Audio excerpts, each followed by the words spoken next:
और कोई भी चीज है ना ओदा अदब कर। अस्सलामुअलैकुम। काफी दिनों तो मैं एक चीज पेंडिंग कर रहा चीज पेंडिंग ये हुई कि जनाब मुबीन दी बकरी सूई है तो मैं ओदा व्लॉग को नहीं बनाया। समझ आई है? इधर ना आया के बंदे नात को रख देना। इधर ना आया अंटू ओदा ना आया बंटू। समझ आइए? ये बकरी सूई इन्हां दी काफी दिनों तो जनाब इंतजार कर रहा बकरी कदन सूना ते ओदा व्लॉग बनाना।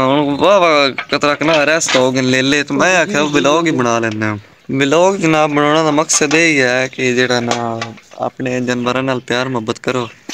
जानवर नो या इस तरह की इन जानदार कोई भी चीज है ना ओदा अदब कर।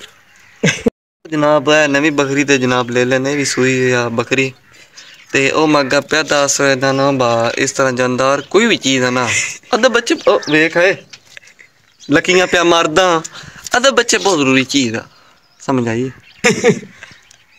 इन्हें ना की हाल है ठीक हो वेख